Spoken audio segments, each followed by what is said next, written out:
ठीक है आप लोग?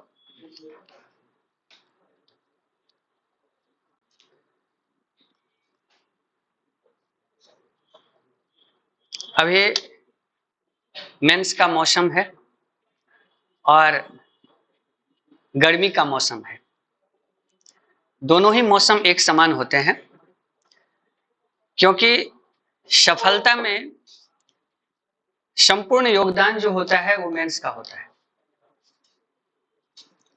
और टीटी आने के बाद मेंस की तैयारी की महत्ता समझ में आती है। क्यों? क्योंकि अंतिम सफलता उसी पर निर्भर करता है। अगर आप लोग आज का अखबार देखे होंगे तो आप लोगों को आश्चर्य और खुशी भी होगी कि आने वाले समय में बिहार लोक सेवा आयोग से लगभग 45,000 से अधिक जो है सो वैकेंसीज दी जाएगी, और ये उन लोगों के लिए फायदेमंद होंगे जो तैयारी कर रहे हैं या जो तैयार हो रहे हैं। ऐसा नहीं होता है कि हम बिना तैयारी का इसका लाभ ले लें। दूसरी बात, एक बात और जो ध्यान देने वाली बात है कि आप जो मेंस में अच्छे अंक लाएंगे, अंतिम सफलता तो मेंस से होगी, लेकिन जो लोग मेंस में अच्छे नंबर आएंगे उन्हें इंटरव्यू में भी अच्छे नंबर दिया जाए, ये वकालत जो है सो हमारी सरकार ने हमारी संस्था से की है। इसका उद्देश्य है कि मेंस आपकी सफलता में निर्णायक ही नहीं, अब पूरी तरह से आवश्यक हो जाती है। और मेंस जो होता है वो संपूर्ण बौद्धिक चिंतन, विश्लेषण और लेखन का जो है सो पूर्ण रूप होता है। कहा जाता है कि पढ़ाई जो होता है वो हमें संपूर्ण व्यक्तित्व देता है, मतलब फुल मैन बनाता है। हमारा जो संवाद होता है, कॉन्फ्रेंस होता है, बोलचाल होता है, वो जो होता है वो हमें व्यवस्थित करता है। लेकिन राइटिंग जो होता है वो हमें परफेक्ट बनाता है। मतलब एक परफेक्ट पर्सनालिटी का डेवलपमेंट राइटिंग से होता है। और याद रखिए कि सिविल सेवा एकमात्र ऐसा एग्जाम है जिसमें पढ़ना और लिखना दोनों समान रूप से चाहिए। पढ़ने से जहां बौद्धिक चिंतन विकसित होता है, वहीं लेखन से आपके संपूर्ण व्यक्तित्व और मनोविज्ञान के विश्लेषण क्षमता का परीक्षण होता है। यही कारण है कि पीटी से लेकर इंटरव्यू तक इसके एग्जाम के अलग अलग नेचर हैं, अलग अलग बिहेवियर है। मेंस में संपूर्ण तरह से एक व्याख्यात्मक प्रश्न पूछे जाते हैं, विश्लेषणात्मक एटीट्यूड का परीक्षण होता है, और उसी विश्लेषणात्मक परीक्षण की जो तैयारी है वो मेंस है। अब यहाँ सवाल है कि मेंस की तैयारी में चूंकि हम जल्दी से विषय वस्तु पर आ जाते हैं, समय का अभाव है, और हम उसी समय के सदुपयोग के लिए जो है आपके साथ रणनीति का साझा करेंगे कि आगे चल करके हम इस 40 दिन नहीं 35 दिन में अपनी सफलता को कैसे मुकम्मल कर लें। इसका हम आपको सारा फॉर्मेट पहले प्रस्तुत करेंगे, फिर क्लास की शुरुआत करेंगे कि मेरा क्या प्रोग्राम होगा आपके लिए, जो आपकी सफलता में एक मील का काम कर सके, एक अतिरिक्त फूल बन सके और आपको वहां तक पहुंचा सके। तो अब यहाँ पर सबसे पहला बात है कि यहाँ दो चीज हमें मेंस में डेवलप करना होता है। एक होता है पढ़ने, क्योंकि पढ़ने से हमारी बुद्धि, हमारी चिंतन, हमारे पास सूचना आता है, तथ्य आता है, और तथ्य की विश्लेषण और प्रस्तुतिकरण की जो विधा है वो लेखन है। दोनों के समुचित और उचित प्रयोग से मेंस का विकास होता है। अब यहाँ पर सभी लोग आगामी मेंस देने वाले हैं, और मैं ये नहीं पूछूंगा कि आप लोग कितने लोग दे रहे हैं, हम ये कह रहे हैं कि सभी लोग दे रहे हैं। तैयारी आज की हो या कल की हो, कल से आज और आज से कल का निर्माण होता है। अगर आज आप तैयार होते हैं तो कल की भविष्य आपकी सुनहरी होती है, और उसी के लिए हम लोग रूपरेखा तैयार करते हैं। चलते हैं 68वीं मेंस का डेट जो अभी है वो आपको पता है, आप लोगों को कब है? 12 मई को, 12/5/2023 वो शुभ दिन है जिस दिन आप लोगों के राज्याभिषेक का पहला सोपान प्रारंभ होगा। वैसे आपने एक अध्याय एक सोपान पार कर गए हैं पीटी को पास करके। और पीटी जो होता है वो सिर्फ ये निर्धारित करता है कि आप मेंस देंगे या नहीं देंगे, अधिकारी बनेंगे या नहीं बनेंगे, ये निर्धारित करता है मेंस। इसलिए आज से लेकर 40 दिन का समय है, लेकिन उस 40 दिन में हम 5 दिन माइनस करके 35 दिन का प्रोग्राम आपके पास रख रहे हैं कि हम इस 35 दिन में क्या करेंगे। हमारे पास ये 35 डेज है और इसमें हमें क्या करना है। यहाँ पर इसकी प्रोग्राम की शुरुआत करें उससे पहले आपको एक बात बताएं और आपसे स्पष्ट रूप से चर्चा कर लें कि इसमें हमारा जीएस का कंट्रीब्यूशन 600 नंबर का है और निबंध का जो कंट्रीब्यूशन है वो 300 नंबर का है। ये 900 नंबर पर आपका रैंक तैयार होगा। रैंक कहने का अभिप्राय है कि इंटरव्यू में भी अच्छे नंबर अब क्या देखकर दिए जाएंगे कि मेंस देखकर। अगर मेंस में आपने अच्छा नंबर लाया है तो आयोग इस बात पर थोड़ा सा ध्यान देंगे कि आपको इंटरव्यू में भी अच्छा नंबर दिया जाए। इन दोनों का जो है सो हम प्लान डिस्कस करेंगे। इसके अलावा आपका एक अनिवार्य पेपर है जो कंपलसरी पेपर है आपके पास, जो भी है आपका वो एमसीक्यू है, 100 नंबर का है। ये आप लोगों को पता है, इसलिए हम इस पर अतिरिक्त समय नहीं लेना चाहते हैं। हम संपूर्ण रूप में चले आते हैं 2 विषय जो हमारे मेंस के लिए निर्णायक हैं। उसमें सबसे पहला विषय है, मैं सबसे ऊपर अभी रख रहा हूं निबंध को, क्योंकि बीपीएससी की तैयारी के क्रम में, सिविल सेवा की तैयारी के क्रम में, मैं सिविल सेवा नहीं कहूंगा, बीपीएससी कहूंगा। बीपीएससी इसलिए कहूंगा क्योंकि आप यूपीएससी में निबंध तो पढ़ते हैं लेकिन बीपीएससी में अभी तक निबंध नहीं पढ़ते थे। बीपीएससी में जो निबंध है वो पहला प्रयोग है और आप लोग उसके पहले बैच हैं। इसीलिए आप लोगों को पहली बार उस निबंध से रूबरू होना होगा जो बीपीएससी ने आप लोगों के लिए तैयार करके रखा है। और उस निबंध के माध्यम से आपके संपूर्ण व्यक्तित्व, मनोविज्ञान, चिंतन, दर्शन, लेखन क्षमता, प्रस्तुतिकरण और उच्च चिंतन पराकाष्ठा का परीक्षण करने के लिए बीपीएससी तैयार है, जो हम 12 मई को अपने अभ्यर्थियों का चयन करेंगे। तो इसलिए सबसे पहले पायदान पर हम निबंध को रखते हैं जो 300 नंबर का है और दूसरे पर हम जीएस को रखते हैं जो 600 नंबर का है। अब यहाँ जो निबंध है 2 मिनट में इसमें हम लोग चर्चा कर लेते हैं कि इस 300 निबंध के लिए आपको 3 निबंध लिखना है।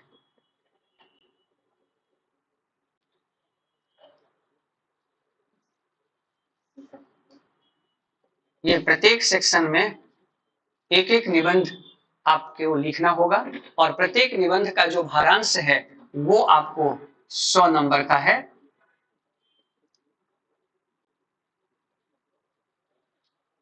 इसी तरह से जब हम यहां फॉर्मेट कर लें आपके पास, तो यहां जीएस पेपर फर्स्ट और सेकंड में यहां सेक्शन ए, बी और सी, ये आपको पता भी है, लेकिन इसके बाद भी हम थोड़ा सा आपसे कुछ शेयर करना चाहते हैं। ये ए बी सी जो सेक्शन है इसमें आपको पता है कि यहां से आप अभी तक टोटल 8 क्वेश्चन लिखते थे। कितना लिखते थे? यहां से सेक्शन ए से 3 क्वेश्चन, सेक्शन बी से 3 क्वेश्चन और सेक्शन सी से 3 क्वेश्चन, ऐसे यहां पर में भी टोटल आप 8 लिखते थे। लेकिन अब भी आप 8 ही लिखेंगे, लेकिन थोड़ा सा उसका जो तरीका है वो कुछ अलग रहेगा। अलग क्या रहेगा?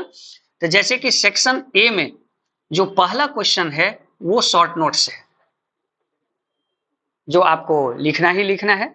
इसी तरह से सेक्शन बी में एक क्वेश्चन शॉर्ट नोट्स है, यहां पर जो स्टैटिक्स है यहां शॉर्ट नोट्स नहीं है। इसी तरह से जब यहां पर सेकंड पेपर में आएंगे तो यहां पर में भी शॉर्ट नोट्स है, यहां पर में भी शॉर्ट नोट्स है और यहां पर में भी शॉर्ट नोट्स है। जैसे कि मान लीजिए कि सेक्शन सी, इसमें विज्ञान एवं प्रौद्योगिकी है। विज्ञान एवं प्रौद्योगिकी में आपको 2 प्रश्न लिखना होता था और उस 2 प्रश्न में अब क्या होगा कि एक शॉर्ट नोट्स होगा और एक फुल क्वेश्चंस होंगे। इस शॉर्ट नोट्स में 2 शॉर्ट नोट्स भी हो सकता है, 3 शॉर्ट नोट्स भी हो सकता है, कोई दिक्कत। मेरा अपना जो संभावना है, मेरा अपना जो प्रेडिक्शन है वो ये कहता है कि ये 3 शॉर्ट नोट्स आपके पास रहेगा यहाँ पर। मतलब इसमें भी 3 शॉर्ट नोट्स, यहाँ भी 3 शॉर्ट नोट्स, यहाँ भी 3 शॉर्ट नोट्स, यहाँ 3, यहाँ 3। इसका मतलब हो गया कि आप टोटल जीएस पेपर में कितना शॉर्ट नोट्स लिख रहे हैं? तो 1 2 3 4 5, 5 गुने 3 कितना हो गया? 15 शॉर्ट नोट्स आप लिख रहे हैं।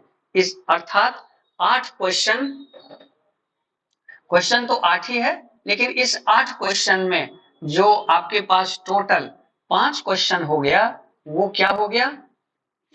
15 क्वेश्चन के बराबर हो गया। ठीक है, ये आपका दायरा बढ़ गया थोड़ा सा पढ़ाई करने का, तरीका करने का। और दूसरा जो सबसे बड़ा जो चीज आया कि यहाँ पर बाकी, अब यहाँ इस 8 में से आपके पास 5 क्वेश्चन, सॉरी, ये दोनों पेपर मिलाकर तो आपके पास 16 क्वेश्चन हुआ ना, तो इसमें 5 क्वेश्चन और बाकी जो बचा 11 क्वेश्चन, ये आपके पास फुल क्वेश्चंस हैं।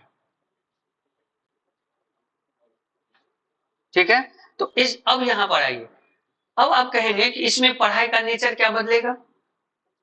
तो नेचर बदलेगा, क्योंकि जितना अधिक शॉर्ट नोट्स होता है उतने ही अधिक कंसेप्ट जो होता है वो बढ़ जाता है, पूछने का जो मोड होता है वो बदल जाता है। जैसे कि मैं एक एग्जांपल दूं, अगर मैं हिस्ट्री पेपर से ही आपको एक एग्जांपल दूं, तो अभी तक मान लीजिए कि आपका सेक्शन, यहां से आप 3 क्वेश्चन लिखते थे, तो एक क्वेश्चन आप 3 क्वेश्चन तीनों हिस्ट्री से है। अब ये 2 क्वेश्चन में अगर 2 सेगमेंट आया, तो इस 3 क्वेश्चन में 3 अलग अलग सेगमेंट आ गया।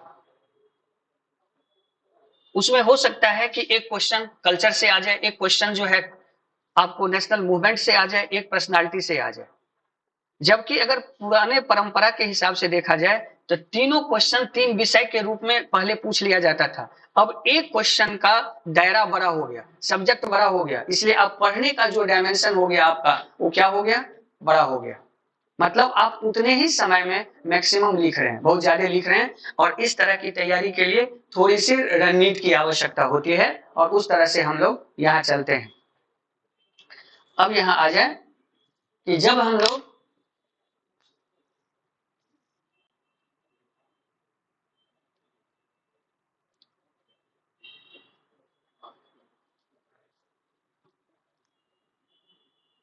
अब यहाँ देखिए,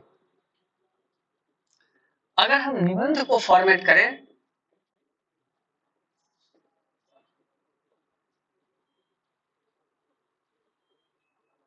तो निबंध को फॉर्मेट करेंगे तो सामान्य रूप में निबंध जो है सो आपको 3 तरह के होते हैं।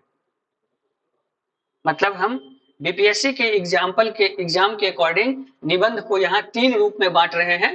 पहला, सबसे पहले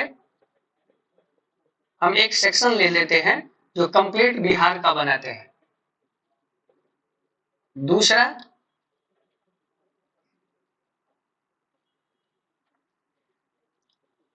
राष्ट्रीय विषय पर आधारित, और तीसरा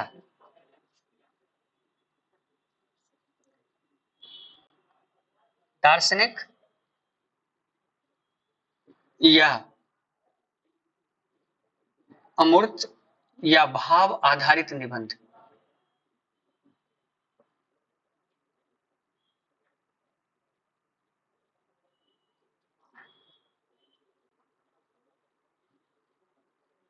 ठीक है, अब यहाँ पर बहुत सारे लोग ये सवाल पूछे हैं कि सर क्या ये तीनों सेक्शन अलग अलग रहेगा?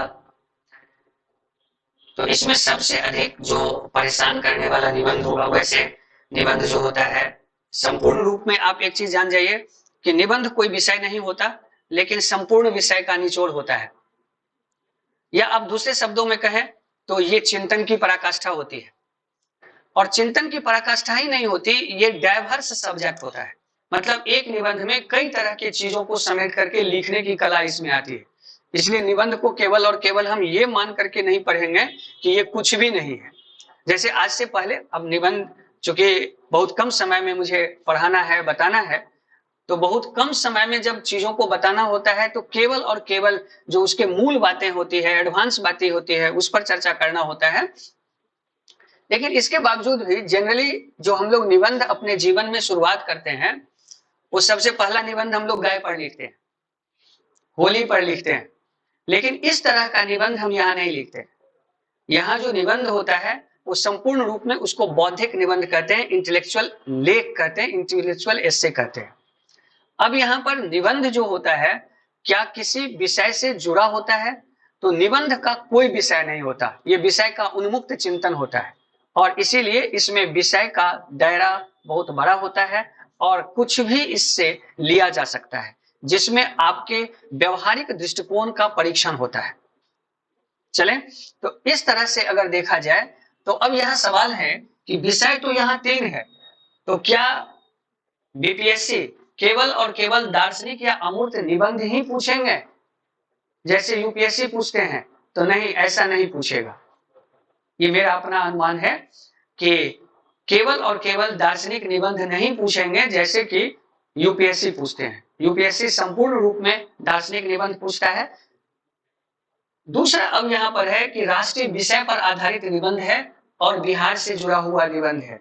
यहाँ पर बिहार से संबंधित रहेंगे, तो इसमें आप ऐसे समझ जाइए कि अगर आपके पास यहाँ हर सेक्शन में यहाँ पर आपके पास 4 या 3 निबंध रहेंगे। यहाँ 4/3 का कहने का मतलब हो गया कि हर सेक्शन में या तो 3 निबंध या 4 निबंध, 3 में 1 या 4 में 1। अगर 4 में 1 तो 12 निबंध में 3 लिखना है, या वैसे अगर देखा जाए तो 9 निबंध में 3 निबंध लिखना है। तो इस 9 निबंध जो होगा आपका, उसमें ये तीनों सेगमेंट होगा। बात समझ गए? ऐसा मत सोच लीजिएगा कि 3 में केवल और केवल 3 हो सकता है, सब दार्शनिक ही हो जाए, ठीक है? तो फिर सामान्य रूप में जो है सो परेशानी होगा, ठीक है? तो मुझे अपना जो अनुभव है मैं उस आधार पर आपको बता सकता हूं कि यहाँ पर सभी का मिला हुआ रूप रहेगा, हर सेक्शन में हर तरह के रहेंगे और इस तरह से यहाँ पर हम लोग निबंध की तैयारी करेंगे। अब यहाँ पर आ जाए, मैंने इसको इसके लिए जो फॉर्मेट किया है, जो आप लोगों के साथ मैं 35 दिन में शेयर करूंगा, समझूंगा कि इस तीनों सेगमेंट से हमने लगभग जो है सो 50 निबंध को हमने अपने अनुभव से उसको अलग किया है, जिस पर मुझे आपके साथ चर्चा करना है, लिखा भी देना है और उसका मटेरियल भी आपको शेयर कर देना है कि जिससे कि आप उसमें सुरक्षित रहें। इसके अलावा मैं कुछ और चीज यहाँ लाऊंगा, जो क्लास शुरू करूंगा तो मैं बताऊंगा। जो सबसे बड़ा दिक्कत होता है वो होता है निबंध को लिखना, खास करके भूमिका, निष्कर्ष व्यवस्थित करना, उसमें जो सूक्ति है, उक्तियां है, दोहा है, ये सब चीजें। तो इसके लिए भी मैंने जो है सो आप लोगों के लिए एक मटेरियल डिजाइन किया है, जिसमें केवल और केवल 100 से 150 भारत में प्रचलित तमाम जो लोकोक्तियां हैं, शब्द हैं, कोटेशन है, कोड है, लोक व्यवहार में, लोक प्रचलित में जो शब्दावलियां हैं, हम उसको आपके पास प्रस्तुत करेंगे, जिसको आप जब कभी भी पढ़ने में मन नहीं लगे तो उसको देख लेना है, क्या है कि नहीं है? तो इस तरह से मेरा इसके लिए तैयारी है। अब चलते हैं, अब यहाँ पर देखिए हम जीएस की तरफ निकलते हैं, इसको फॉर्मेट करते हैं।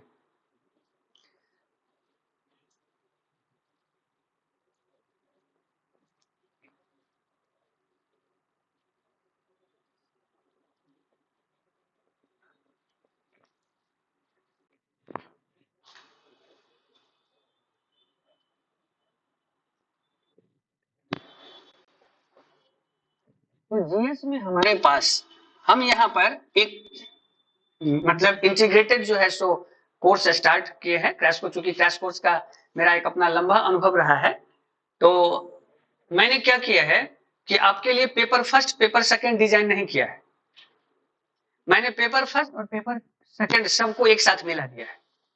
मतलब उसको हम सिंगल एंड इंटीग्रेटेड कोर्स कह सकते हैं। इस सिंगल एंड इंटीग्रेटेड कोर्स में history, geography, polity, economy, science, current event सारा एक साथ जुड़ जाएगा। कोई दिक्कत तो नहीं? क्यों जुड़ेगा ये हम आपको बता रहे हैं। हम यहाँ सीधा जीएस पेपर ले रहे हैं, जिसमें हमारा कंट्रीब्यूशन 600 नंबर का है और इसमें हमारे पास इतिहास, भारतीय राज्य व्यवस्था,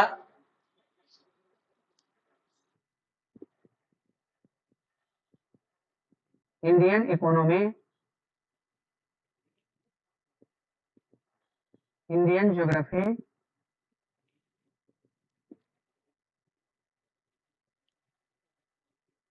साइंस टेक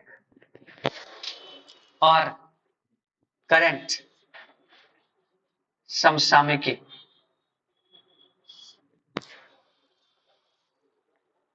इतना ही दोनों पेपर में है और एक है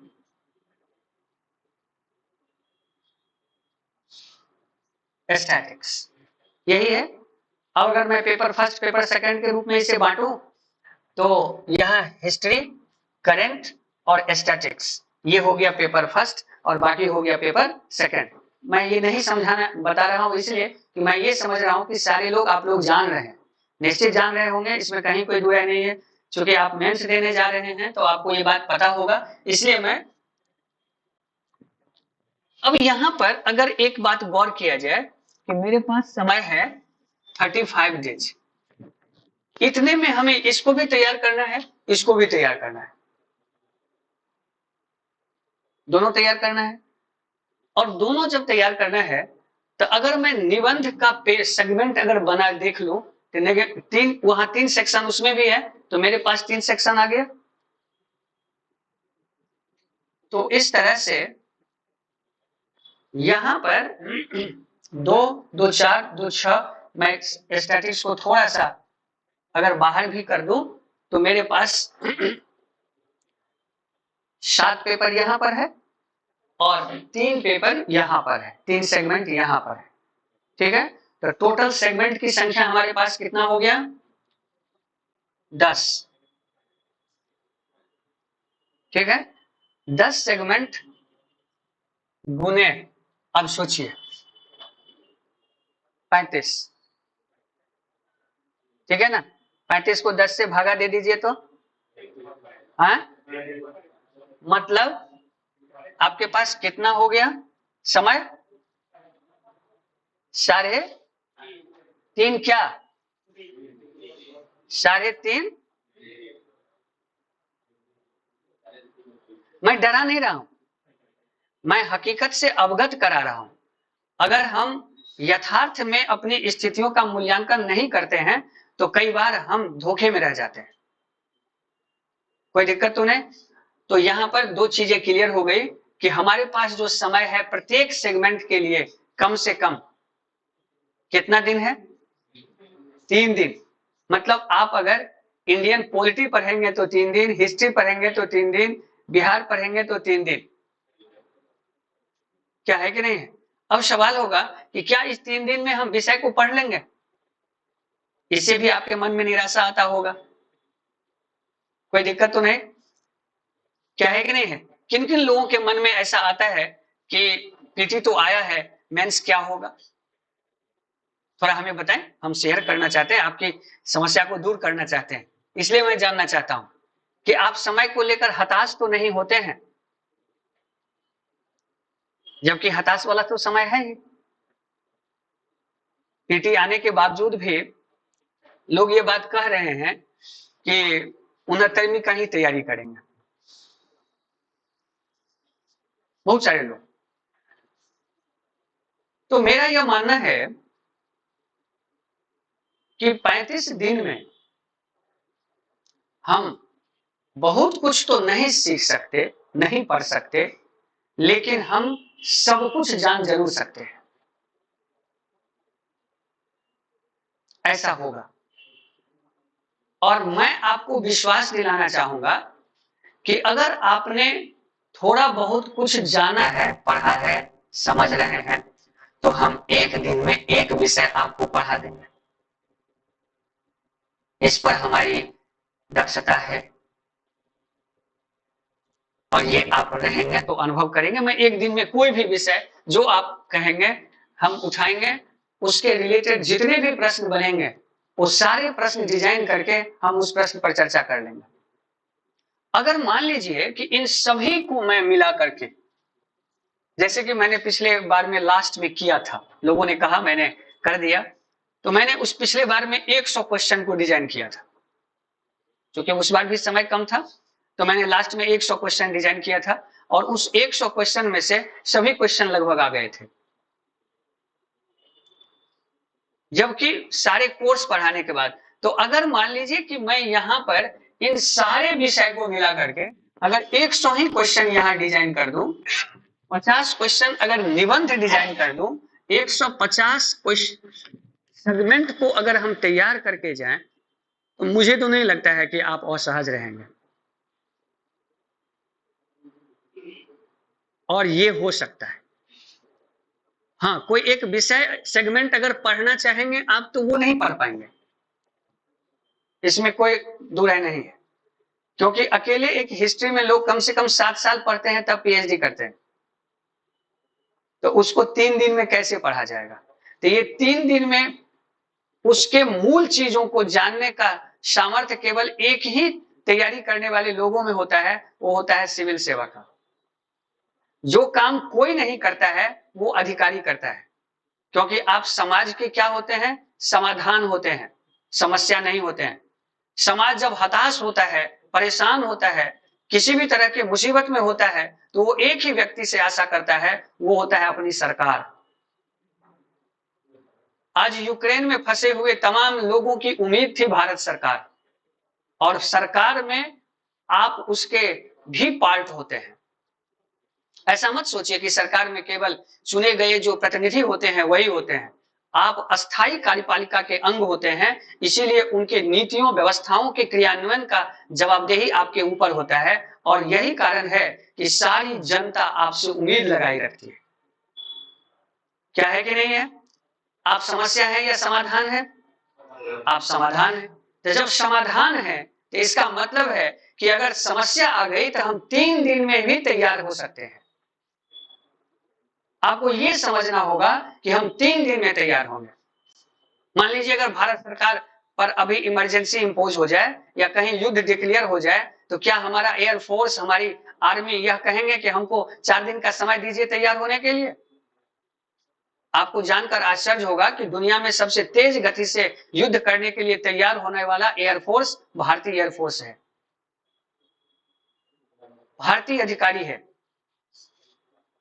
तो आप उस व्यवस्था के अंग बन रहे हैं। इसलिए ये मत सोचिए कि हमको संपूर्ण चीजें आएगी तब हम करेंगे। हम यही सीखेंगे कि जहां कोई भी विकल्प नहीं है वहां हम विकल्प कैसे निकालें, ये अधिकारी का काम होता है। इसीलिए इस 35 दिन में हम 35,000 शक्ति के बराबर जो है सो हम ऊर्जा का क्रिएशन करेंगे और उतने सारे चिंतन पर चर्चा कर लेंगे। उतना सारा जो हमारे पास तत्व है, ज्ञान है, बुद्धि है, विवेक है, हम उसको समेट लेंगे। हम उतने विषय को अपने अंदर में अपने नजर से गुजार देंगे जिससे कि हम वहां लिख लेंगे, हम उसको फॉर्मेट कर लेंगे, चिंतन कर लेंगे। और मैं आपको बताऊंगा कि अगर आप प्रश्न छोड़ने लगे तो क्या करें। और इसमें मैं ये नहीं कहूंगा, मैं इसमें ये कहूंगा कि इसमें हमारी जो है सो दक्षता है। मैं अगर किसी एक विषय को, अगर फंडामेंटल राइट को ही अगर मैं 3 महीने में पढ़ा सकता हूं, तो हम उसको 3 घंटा में सारा पॉलिटी पढ़ा सकता हूं। मुझे वो भी आता है।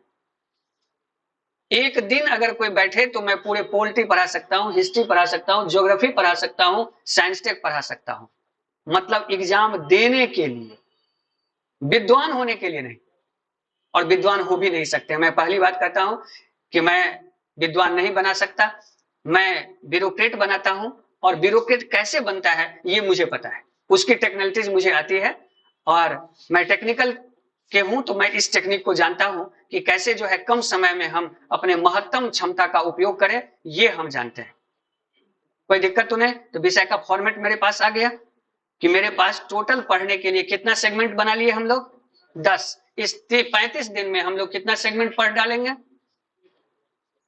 टोटल वो सब्जेक्ट जो होगा, टोटल जो हमारे पास क्वेश्चंस होंगे वो कितना होगा? 150। मतलब इसमें 50 निबंध का और 100 जो है सो हमारे पास क्या होगा, जीएस का होगा। और मेरा अपना मानना है कि अगर 50 निबंध 50 विषय पर अगर आपकी अच्छी तैयारी होगी तो उसमें से महत्तम मैक्सिमम जो चीजें होंगे वो आपके पक्ष में रहेंगे, और नहीं भी पक्ष में रहेंगे तो आप उससे इतना संबल हो जाएंगे कि आप किसी भी तरह के प्रश्नों पर आप अपना लेखन को रोक नहीं पाएंगे, आप लिखेंगे। तैयारी का मतलब ये नहीं होता है कि हम हर चीज को जान सकें, तैयारी का मतलब ये होता है कि परिस्थिति कुछ भी हो हम अपने आप को उसके अनुरूप व्यवस्थित रख सकें। हम यह नहीं जानते कि बीमारियां कौन हो सकता है, लेकिन अगर हम अपने शरीर को, इम्यून सिस्टम को व्यवस्थित करके रखें तो हम किसी भी बीमारी से लड़ सकते हैं। इसीलिए हमारा उद्देश्य है तैयार होना, नहीं कि किसी खास विषय पर पकड़ बनाना। चलते हैं अब यहाँ पर इस 35 दिन की रणनीति क्या होगी। ये तो विषय का फॉर्मेट हो गया, आप लोग सेट हो रहे हैं, मैं समझा पा रहा हूं आप लोगों को, कोई दिक्कत तो नहीं हो रही है। अब यहाँ पर आते हैं कि इस 35 दिन में का फॉर्मेट क्या होगा।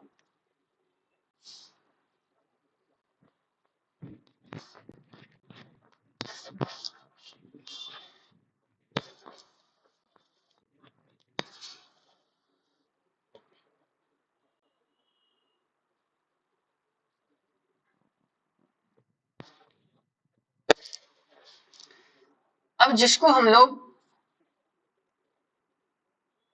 रणनीति कहते हैं, स्ट्रेटजी कहते हैं, ये बहुत बड़ी चीज होती है।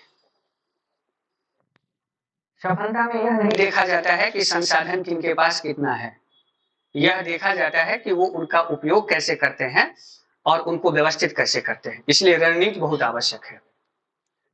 और रणनीति में जब हम लोग आएंगे तो इसमें सबसे पहला पार्ट होता है, वो होता है टाइम। सबसे पहला समय। आप कितनी भी अच्छा जो है सो खाना बनाया हो, लेकिन अगर 4 बजे सुबह में खाया जाए तो क्या उसका कोई महत्व रहता है? भूख पर अगर कुछ भी दिया जाए तो वो बड़ा ही अच्छा लगता है।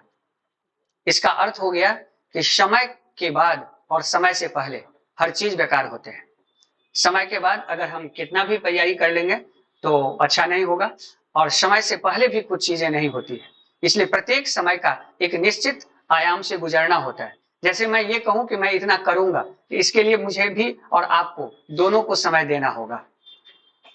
क्या है कि नहीं है? क्योंकि प्रत्येक परिणाम अपने समय पर ही फलता है।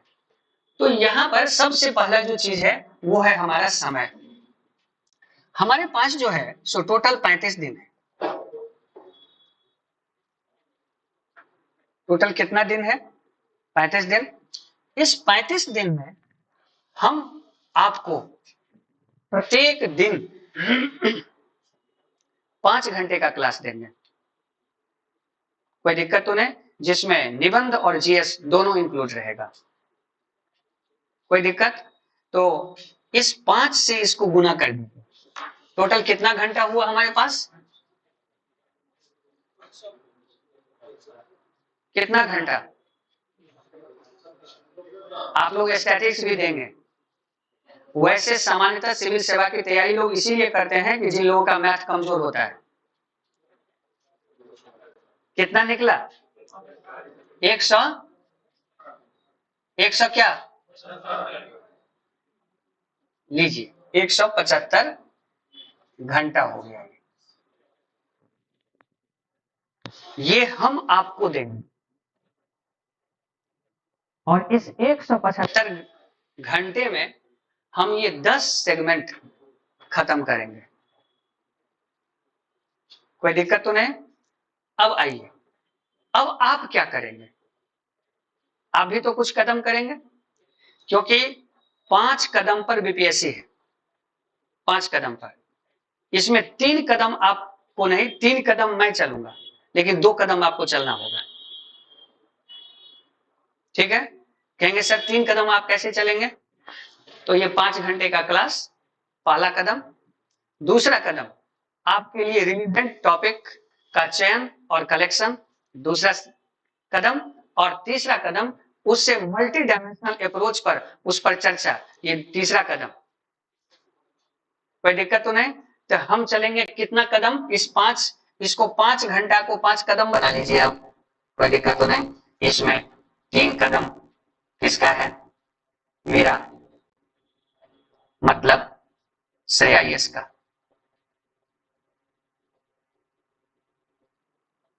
और 2 कदम आपका।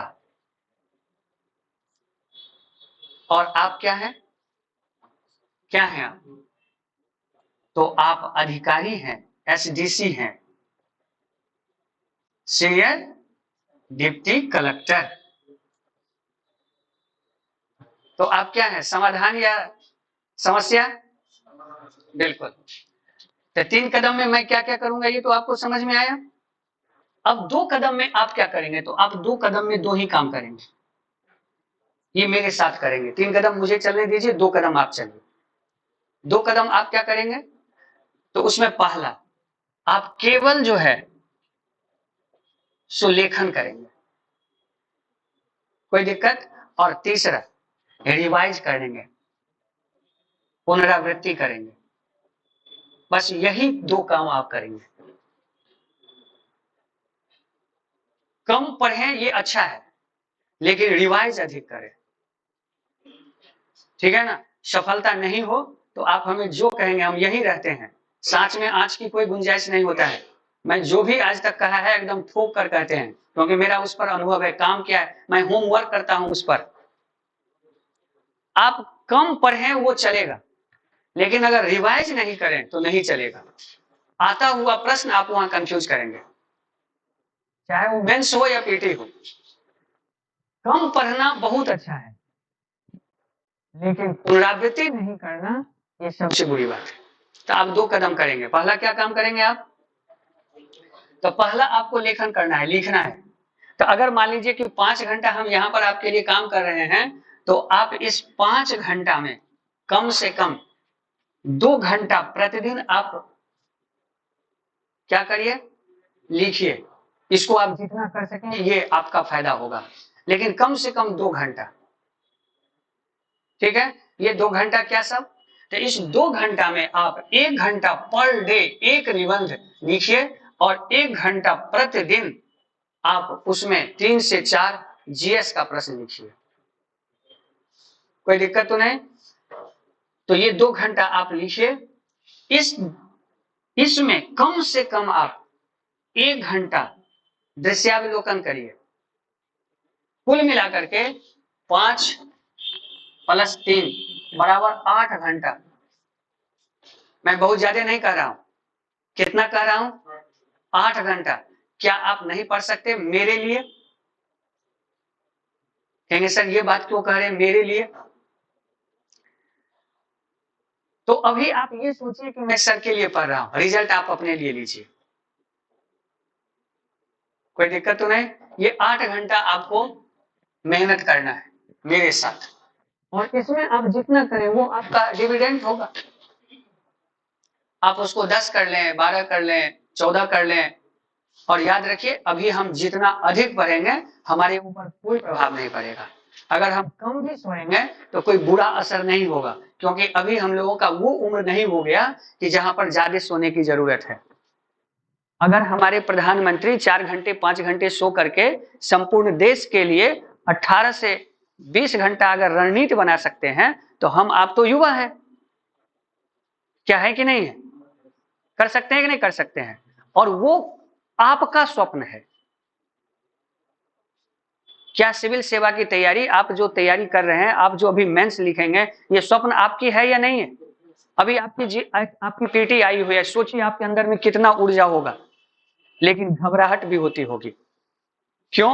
ये होता होगा कि क्या होगा, किस प्रकार होगा, हम लिख पाएंगे या नहीं लिख पाएंगे, इसका क्या परिणाम निकलेगा, ऐसा होगा। इन सारा घबराहट, सारा चिंता, सारी समस्या आप मुझे दीजिए और हम उसका समाधान करेंगे। कोई दिक्कत तो नहीं। तो बीपीएससी कितने कदम पर है जी? 5 कदम। इसमें 3 कदम मैं और 2 कदम आप। 2 कदम में आप क्या करेंगे ये समझ गए? तो स्ट्रेटजी दिमाग में आया, क्या करना है हमें? मुझे लगता है आप समझ गए होंगे। हमें सबसे पहले जो मेरा अपना प्रयास है वो ये चीजें हैं। अब यहां से आइए कि हम जब क्लास की शुरुआत करेंगे तो कैसे करेंगे और किस प्रकार करेंगे, हम लोग किस रूप में उसको चलेंगे। जैसे कि मैं आपको कुछ बातें आपको समझाऊं और बता दूं। जैसे एक बात बताइए, हम आपके पास चिंतन भी लाएंगे और उस पर प्रक्रिया भी आएंगे।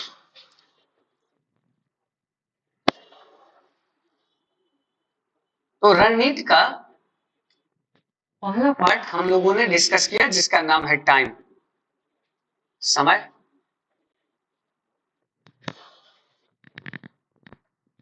समय में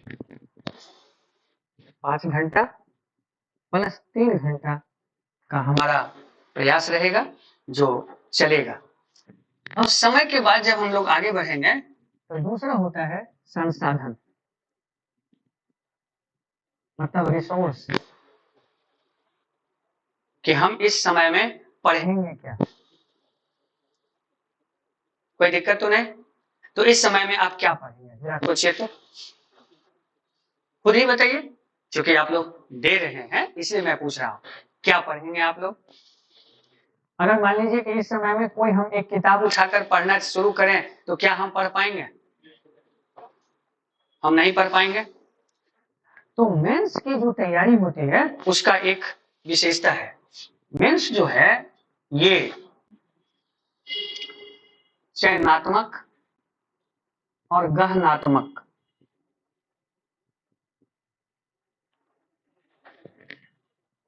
चयनात्मक का मतलब हो गया सेलेक्टिव और गहनात्मक का मतलब हो गया इंटेंसिव। मतलब इसमें हम टॉपिक को सेलेक्ट करेंगे और उस टॉपिक को हम इतने डायमेंशनल अप्रोच से पढ़ेंगे कि हम वहां कोई भी प्रश्न आ जाए सुरक्षित रहेंगे। ठीक है, जैसे हम एक एग्जांपल दें आपको, समझाएं इस बात को कि आप कैसे। तो जैसे कि मान लीजिए ये है सेलेक्टिव और ये है इंटेंसिव। इसमें मेंस की तैयारी जो है एसआई की तैयारी है। बात समझ गए एकदम पूरा इस तरह से। अब कैसे? तो जैसे कि मान लीजिए कि हम फंडामेंटल राइट उठा लेते हैं एक टॉपिक समझाने के लिए आपको, कि हमने सेलेक्ट किया कि हमें फंडामेंटल राइट लेना है, हम टॉपिक उठाए। सिविल सेवा है इसलिए हम प्रश्न नहीं उठा सकते, क्योंकि सिविल सेवा में अगर हम प्रश्न उठाकर तैयारी करेंगे तो शायद अपने आप को असुरक्षित करवाएंगे। ठीक है, क्योंकि प्रश्न की संभावना और गेस यूनिवर्सिटी में की जाती है, ये एकेडमिक स्तर पर होता है। लेकिन जब हम सिविल सेवा की तैयारी करते हैं तो सामान्यतः इसमें टॉपिक को हम फोकस तो कर सकते हैं, लेकिन प्रश्न की डिजाइनिंग जो होता है वो बीपीएससी और यूपीएससी करती है। क्योंकि यूपीएससी और बीपीएससी की जो खासियत है अभी के संदर्भ में कि वो डिजाइनर प्रश्न पूछता है, और डिजाइनर प्रश्न में एक ही टॉपिक के मल्टी डिजाइनिंग प्रश्न बन सकता है। जैसे एक कपड़े के डिफरेंट स्टाइल में जो है सो उसका फॉर्मेटिंग होता है, ठीक उसी तरह से किसी एक टॉपिक के मल्टी फॉर्मेशंस होते हैं। तो मान लीजिए कि हमने फंडामेंटल राइट लिया पढ़ने के लिए, कोई दिक्कत तो नहीं। तो जरा अब सोचिए कि फंडामेंटल राइट जब हम जानेंगे तो प्रश्न के अकॉर्डिंग, अगर प्रश्न ही हम डिजाइन यहां कर रहे हैं, हम क्या डिजाइन कर रहे हैं? हम प्रश्न डिजाइन कर रहे हैं। अगर हम प्रश्न डिजाइन कर रहे हैं तो प्रश्न ये कितने तरह के प्रश्न बन सकते हैं? तो यहां पर 6 तरह के प्रश्न बन सकते हैं। पहला, जो हमेशा वर्षों से पूछा जा रहा है, ट्रेडिशनल, परंपरागत, इसके स्वरूप से, इसके महत्व से, इसके प्रभाव से, इसके जो है सो वर्तमान संदर्भ से, इसके जो है सो सुप्रीम कोर्ट के नजरिए से, आम जनता के दृष्टिकोण से। अगर मैं इस पर सभी अप्रोच को अपना क्लियर कर लूं तो प्रश्न जो भी डिजाइन करेगा, क्या मैं असुरक्षित रहूंगा? लेकिन अगर मैं केवल ये पढ़ के जाऊं कि संविधान के भाग 3(12) से लेकर 35 में इसका उल्लेख है और इसमें समता का अधिकार, स्वतंत्रता का अधिकार, ये अधिकार, ये अधिकार, ये अधिकार, 6 अधिकार हैं, तो हम तो वर्तमान संदर्भ के प्रश्न नहीं लिख पाएंगे। हम ये प्रश्न नहीं लिख पाएंगे कि कैसे जो है सो एक हाथ से मौलिक अधिकार दिया जाता है, दूसरे हाथ से छीना जाता है। हम ये प्रश्न नहीं लिख सकते हैं कि ये लोकतांत्रिक गतिशीलता को बनाने में फंडामेंटल राइट की क्या भूमिका है। अगर हम इस तरह से इसको पढ़ के नहीं जाएंगे तो हम ये नहीं पढ़ सकते हैं कि आधुनिक लोकतंत्र के निर्माण में मौलिक अधिकार की क्या भूमिका होती है। प्रत्येक लोकतांत्रिक देश में मौलिक अधिकार की कोई न कोई व्यवस्था की जाती है, क्यों की जाती है। संविधानवाद को व्यवस्थित करने में मौलिक अधिकार की क्या भूमिका है, संविधानवाद जीवंत बनाने में मौलिक अधिकार कैसे काम करती है, और किस तरह से एक निरंकुश और तानाशाही जो सरकार है उसको व्यवस्थित करने में जो है मौलिक अधिकार की क्या भूमिका होती है। ऐसे तमाम प्रश्न जो होते हैं हम इसके डिजाइन के हिसाब से पढ़ेंगे, और ये तो हम कर सकते हैं। क्या हो सकता है कि नहीं हो सकता है, आप देख लीजिए जाकर के क्वेश्चन। इसीलिए इस तरह के चीजों को अगर मैं ऐसे पढ़ करके जाऊं, multi dimensional, three dimensional, multi dimensional, आप यहां तक सोचिए इस पर क्या प्रश्न आया, क्या प्रश्न आ सकता है और क्या सब बन सकता है। अगर हम इस तरह से इसको सोचेंगे तो ऑटोमेटिक जो हमारा क्वेश्चंस होगा, ये टॉपिक होगा, हम फुल फ्लेजेड यहाँ कंफर्म रहेंगे और प्रश्न जो भी आएगा हम उसे लिखेंगे। अगर आप प्रश्न याद करके जाएंगे मेंस में तो क्या होगा, तो आप हमेशा डर में रहेंगे कि अगर नहीं मिलेगा तो, है कि नहीं। इसलिए मेंस लिखने से पहले बहुत सारे लोग देखेंगे जब एग्जाम में जाते हैं तो एकदम चुपचाप बैठे रहते हैं, अंदर अंदर जो है सो जय माता जी, जय माता जी, जय ठाकुर जी, जय ठाकुर जी करते रहते हैं। इसलिए जिससे को अपना डर कम कर रहे होते हैं, तो उनको ये डर होता है कि कहीं किसी से बातचीत करेंगे और मैं प्रश्न ही नहीं भूल जाऊं। तो याद किए हुए प्रश्न की एक विशेषता होती है कि अगर उसमें एक भी पैराग्राफ आप भूले, मतलब एक भी प्रीपोजिशन, कंजक्शन, इंटरजेक्शन अगर भूले तो पूरा का पूरा क्वेश्चन भूल गए। इसलिए यहाँ पर हमें इस तरह से पढ़ना है। कोई भी टॉपिक उठाएंगे हम उसके सारे डायमेंशन खंगाल डालेंगे और कोई भी प्रश्न आएगा हम सुरक्षित रहेंगे। मान लीजिए हमें संसद ही आना है, तो संसद क्यों लाया गया, कैसे लाया गया, किस प्रकार लाया गया, क्या महत्व है, नहीं है, क्यों जरूरी है, किस प्रकार है, कैसा कानून बनाती है, किस तरह से बनाती है, देश की संप्रभुता में उसकी क्या विशेषता है, उसकी सर्वोच्चता क्या है, उसके न्यायिक समीक्षा क्या है, उसकी जो है सर्वोच्च जो व्यवस्था है उसके साथ कैसे संबंध है, इन सब पर हम लोग चर्चा करेंगे। कोई दिक्कत तो नहीं। मतलब क्लास के माध्यम से आपके व्यवहारिक दृष्टिकोण का डेवलपमेंट करना ये मेरा कार्य होगा, क्योंकि आप क्लास में सूचना लेने नहीं आते हैं। क्लास का मतलब होता है डायलॉग, और डायलॉग का मतलब होता है डिफरेंट डिजाइन से चीजों को प्रस्तुत करना, जिससे कि आपके सोचने का दायरा बढ़ जाए, देखने का दायरा बढ़ जाए और चीजों को समझने का दायरा बढ़ जाए। क्लास का मतलब ये नहीं होता कि जो चीज जैसा है उसको उसी तरह से हम देखें, फिर वो क्लास नहीं होता है। इसीलिए यहाँ पर संसाधन के रूप में अब यहाँ सवाल है कि हम क्या करेंगे, तो हम उन्हीं चीजों को पढ़ेंगे जिससे रिलेटेड हमारा सेगमेंट रहेगा। बात समझ गए। तो इसीलिए यहाँ पर जो हमारा कोई भी कंटेंट रहेगा उसके लिए एक हेल्पिंग के लिए हम एक एडवांस बुक रखेंगे। पढ़ेंगे नहीं, मैं पढ़ने के लिए नहीं कह रहा हूं, क्या करने के लिए, देखने के लिए। कोई दिक्कत तो नहीं, सिर्फ एक एडवांस हमें बुक रखना है हेल्पिंग बुक के रूप में। इसके अलावा हम जो है सो मटेरियल्स पढ़ेंगे। अब यह सवाल होगा कि मटेरियल्स किसका पढ़ेंगे, तो सामान्य रूप में मैं श्रेयस से हूं तो श्रेयस का कहूंगा, लेकिन आप जिसका मन हो उसका भी पढ़िएगा, क्योंकि किसी का भी पढ़ के आइएगा तो श्रेयस के पास आप नया ही पाइएगा। क्योंकि आप जितने भी एंगल से पढ़ करके आएंगे मेरा काम होगा आपको नया देना। कोई दिक्कत तो नहीं। और प्रतिदिन अगर नया नहीं मिले तो आप नहीं आइएगा। हाथ कंगन को वारसी क्या, पढ़े लिखे को फारसी क्या। आपके सोचने का दायरा हमें बढ़ाना है बस, और मेरा कोई काम नहीं है। वो बन गया मेरा काम हो गया, आपका कलम चल गया, मैं समझ जाऊंगा कि आपकी रिजल्ट हो जाएगा। पिछले ही बैच में जो मेंस 67वीं का मेंस हुआ है उसमें 100 लड़का अपने यहाँ का मेंस दिया है, और मैं उन लोगों के मेंस से आश्वस्त रहता हूं। क्यों, तो जब वो लिखना जान जाते हैं तो मैं पूरी तरह से समझ जाता हूं कि मेंस हो जाएगा। और मेंस के ही रिजल्ट से मैं समझ जाता हूं कि मेरा इस बार कितना रिजल्ट हो जाएगा। इसलिए मैं फिर वो सब चीज नहीं सोचता। तो मेरा काम है जो सत्य और सही है आपके लिए वो काम करना, आपका कलम वहां रुके नहीं, ये मेरा प्रयास रहेगा। इसलिए इतने सोच, इतने दायरे से हम विषय को लेंगे कि जिससे मेरा वो हो। तो इसीलिए आप कोई भी एक मटेरियल्स ले लीजिए, क्लास नोट्स श्री आईएएस का,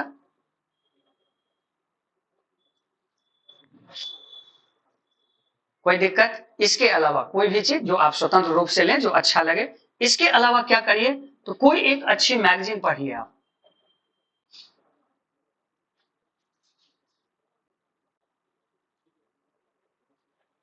ये ध्यान में रखिएगा।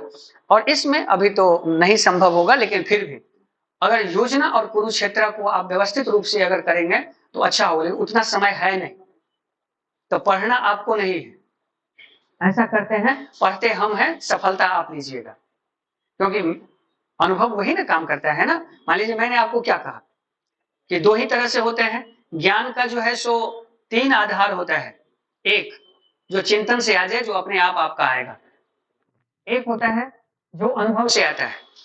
तो अनुभव से जब आपको ज्ञान आएगा तो उसमें बहुत बड़ा कीमत चुका देंगे, तब तक आपका हो सकता है कि डेट भी निकल जाए, समय भी निकल जाए। और एक होता है कि जो कहा जाए वो किया जाए, कोई दिक्कत तो नहीं। तो जो कहा जाए वो किया जाए, सरल भी होता है और रिजल्ट दिलाने में और लेने में उसकी भूमिका अहम होती है। तो इस तरह से ये आप ले लीजिएगा। अब संसाधन हम जुटा लिए। अब यहां शुरू होगा रणनीति का तीसरा पार्ट, जिसका नाम है प्रोसेसिंग। कोई दिक्कत तो नहीं। तो इस प्रोसेसिंग में अब आ जाइए कि इसमें हम और क्या करेंगे अब आपके लिए। तो हम इसको प्रक्रियागत, इसको प्रोसेस करेंगे। और इस प्रोसेस में हमारा सबसे पहला रहेगा कि आपको एक अवधारणा डेवलप हो, फिर आपको जो है लेखन मतलब क्लास नोट्स उस चीज का तैयार हो जाए, जैसे कि आप घर पर जाकर उसे दोहरा सके। मान लीजिए कि आपको समझाएंगे और आपके भरोसे छोड़ देंगे, तो हमारे मस्तिष्क पर समझाए हुए चीजों का प्रभाव जो होता है वो बहुत कम समय के लिए रहता है।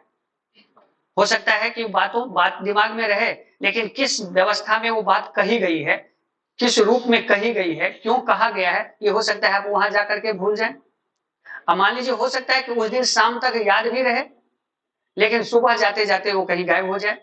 तो आपका वो सारा चीज कहीं गायब ना हो जाए, इसके लिए हम उसको पकड़ करके आपके पिटारे में बंद कर देंगे और हम उसमें एक पिटारा तैयार करेंगे, जो लेखन पिटारा होगा, जो आपका क्लास नोट्स होगा।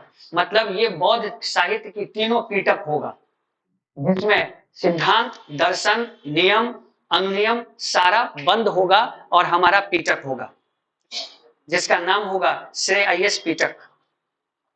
चले, अब इस श्रेय आईएएस पीटक से जब आप बाहर निकलेंगे, इसका तीसरा पार्ट फिर होगा कि अगर मान लीजिए कि श्रेय आईएएस पीटक का जो होगा वो 35 दिन का क्लास होगा, तो इस क्लास का जो एडवांस चीजें हैं वो आएगी। हो सकता है किसी चीजों में आपको कुछ अतिरिक्त जानने की इच्छा हो जाए, तो इसके लिए श्रेय आईएएस का जो मौलिक क्लास नोट्स है वो आपको उपलब्ध कराया जाएगा। कोई दिक्कत तो नहीं। तो प्रक्रिया के अंतर्गत श्रेय आईएएस आपके लिए 3 काम करेगा। पहला क्लास, दूसरा लेखन क्लास नोट्स मतलब कंटेम्प्रेरी नोट्स जो आपके क्लास के साथ चलेगा आपके अभी एग्जाम के लिए, और दूसरा वो क्लास नोट्स जो मौलिक क्लास नोट्स हैं, जो आपके मटेरियल्स के रूप में आपको एक काम के देगा। इस तरह से ये हमारी प्रक्रिया है। तो मैं आपके लिए 35 दिन में क्या सब करूंगा ये मैंने आपको बताया। अब यहां से चलते हैं फिर अगले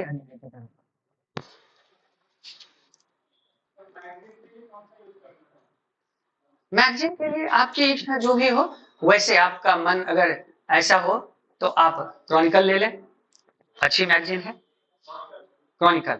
वो भी जो है सो मेंस के दृष्टि से एडवांस मैगजीन में आती है। अगर वो मैगजीन आपके पास नहीं, उससे भी एडवांस आप रखना चाहते हो, तो आप योजना कुरुक्षेत्र पर है, वो सबसे एडवांस है, क्योंकि वो भारत सरकार की है, और उस स्थिति में क्या होता है कि उसमें सभी प्रकार के जो विश्लेषण होते हैं वो बड़ा ही अच्छे होते हैं।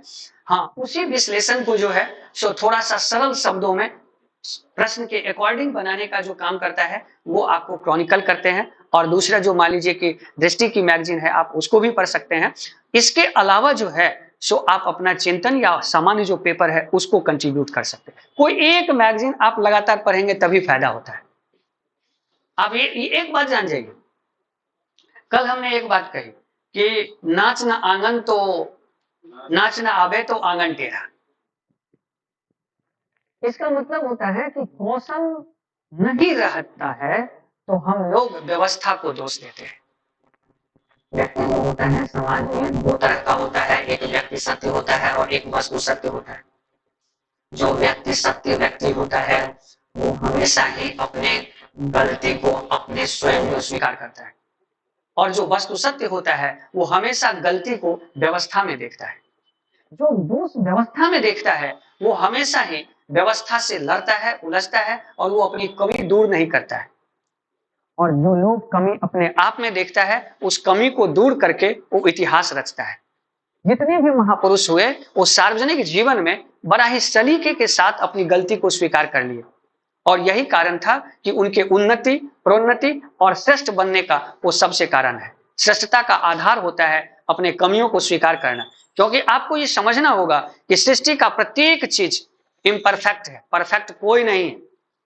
जब परफेक्ट कोई नहीं है तो फिर गलती तो होगी ही ना, कमियां तो रहेगी ही ना। तो इस स्थिति में ये हमें हमेशा समझना होगा कि अगर हम अपने कमियों को स्वीकार करेंगे तो हम उसका सुधार करेंगे, और अगर व्यवस्था में कमी को देखेंगे तो हम कभी सुधार नहीं करेंगे। रिजल्ट हमेशा असफलता के बाद उन्हीं लोगों का होता है जो लोग उस असफलता से सीखते हैं। जो लोग असफलता के बावजूद भी व्यवस्था में दोष देते हैं, या जिनको ये अनुभव प्राप्त नहीं होता है कि मैंने गलती क्या की है, वो फिर गलती को स्वीकार नहीं कर पाते। गलती करने के बाद ये समझ में आ जाना कि मैंने गलती किया, तो समझ जाइए कि आगे से गलती रुक गई और आप सफल हो गए। कोई दिक्कत तो नहीं। तो इसलिए ये चीजें हैं। तो व्यक्ति हमेशा ही कौशल को विकसित करिए। जितने बार लोग असफल होते हैं उतनी अधिक किताबें खरीदते हैं। अगर मान लीजिए कि अगर 5 बार असफल हो गए आप, तो 500 किताब हो गया आपके पास, और वही 500 किताब को देख करके आने वाला जनरेशन तैयारी करना छोड़ देता है, क्योंकि उसको दिखा करके जो है तो वो लोग समाज को भरमाते हैं। एक बात जानते हैं, समाज में सफलता का बयान आ जाए अगर 2 काम हो जाए तो क्या जानते हैं? पहला कि अगर सफल लोग सफलता का सही गुण खुले मन से लोगों को बता दें तो वो सफल हो जाएंगे। दूसरा, असफल लोग अपनी सफलता का मूल कारण बड़ा सहृदय से लोगों को बता दें, फिर भी समाज सफल हो जाएगा। लेकिन वो असफल लोग कभी नहीं कहेगा कि हमने कमी की थी, हमने नहीं लिखा था, हमने अभ्यास नहीं किया था। वो हमेशा कहेगा बीपीएससी जो है ना बड़ा उठपटा है, और सामने वाले को कहेगा कि हमने 500 अलमारी किताब पढ़ा है। वो किताब दिखा करके आने वाले जनरेशन को डरा देता है, वो दूसरा काम कर देता है। आपको पता होगा कि एल्बा एडिसन से जब पूछा गया कि आपने 100 बार असफल हुए, तो उन्होंने कहा नहीं, मैंने 100 ऐसा तरीका दिया जिस पर चल करके लोग बल्ब नहीं बना सकते, इसलिए मैं वो तरीका दिया हूं। समझिए तो दोनों की स्थिति में अंतर होगा कि नहीं होगा। यूरोप ने असफलता से मार्ग प्रशस्त किया, और पाश्चात्य जो हम लोग हैं, हम लोग असफलता के बाद बिखरने लगे। बात समझ गए? इसलिए हमेशा याद रखिए कि असफलता जो है एक कमी है, जो स्पष्ट करता है कि हमने कोई चूक की है, जिस चूक पर हमारी नजर नहीं जा रही है। इसलिए उस नजर को स्वीकार कर लेना क्या दिक्कत है? क्या है कि नहीं है? हमारे वैदिक संस्कृति में कहा गया है आनो भद्रा कृतवो विश्वासंतु, जिसका अर्थ होता है दसों दिशाओं से ज्ञान मेरे पास आए। तो फिर हम किसी भी चीजों को लेने के लिए अपने दिमाग और मस्तिष्क को इतना कुंठित क्यों कर लेते हैं, इतना संकुचित क्यों कर लेते हैं? जहां से भी अच्छा चीज है उसको हम स्वागत कर लेंगे, देखिए हम अपने विकसित हो जाएंगे। जो भारत कहता है आनो भद्रा संतु, जिसकी संस्कृति इतनी उन्नति हो, ज्ञान का कोई भी मतलब हम 10 दिशाओं से ज्ञान ले सकते हैं, और ये हम तभी ले सकते हैं जब हम ये सोचें कि हम अज्ञानी हैं। जैसे ही अज्ञानी हम समझेंगे वैसे ही ज्ञान का बयार मेरे पास आने लगेगा। सुकरात कहता है कि मैं दुनिया का सबसे बड़ा ज्ञानी हूं, इस मायने में कि दुनिया का मैं सबसे बड़ा अज्ञानी हूं, और इसीलिए ज्ञान अज्ञानता की खोज होती है। अगर ये लोग समझ जाए तो लोगों में अहंकार नहीं आ जाए और असफलता नहीं आ जाए, कभी भी असफलता नहीं होगा। इसीलिए हमेशा ही हर चीज पर हमें सीखने का मौका हमेशा रहता है। चलें आगे बढ़ लें। तो इस तरह से ये हमारी रणनीति हो गई, समझ में आ गया। मैं एक लाइन में आपको बता दूं कि पहला 35 दिन का क्लास, 35 दिन टोटल क्लास 175 घंटे का, टोटल 5-5 घंटे का क्लास, 5 कदम पर बीपीएससी, उसमें 3 कदम मेरा, 3 कदम क्या करेंगे ये आपको समझाए हैं, 2 कदम में आप क्या करेंगे ये मैंने समझाया है। इसके अलावा जो हमारा संसाधन है वो मैं आपको बता दी। उसके बाद जो है सो आप करेंगे क्या, कैसे, वो मैंने बताया। अब यहां से चलते हैं टॉपिक पर।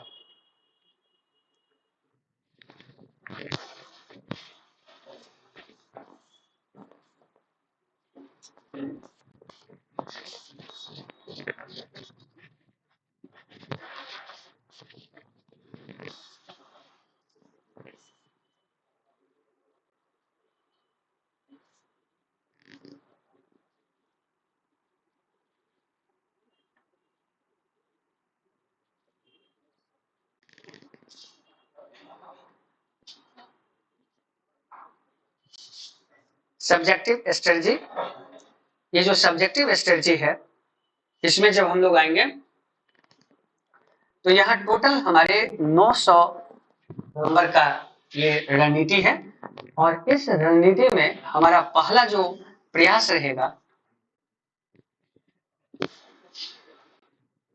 तो उस 5 घंटे में कि जो पहला क्लास है 2.5 घंटे का, वो आपका निबंध का हो जाए।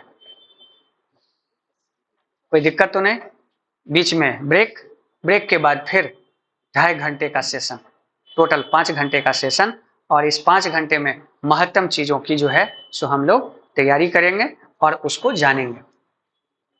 अब विषयगत रणनीति के अंतर्गत मैं यहाँ पर एक बात आपको बता दूं कि मैं सप्ताह में एक दिन, हो सकता है मैं संडे ही रखूं, आपके साथ केवल लेखन के लिए काम करूंगा। और उस पर क्या सब काम करेंगे, आपको आ रहा है तो ठीक है, नहीं आ रहा है तो मैं ये मानता हूं मुझे ये काम करना है। सबसे पहला काम कि आपसे भूमिका लिखवाना, इसको सिखाना।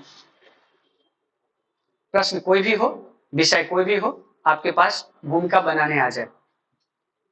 जैसे आपने संतरास को देखा होगा, वो जो है किसी खास मूर्ति नहीं बनाता है, वो पत्थर को काटना सीखता है, वो मिट्टी लगाना सीखता है, या मूर्ति बनाना सीखता है।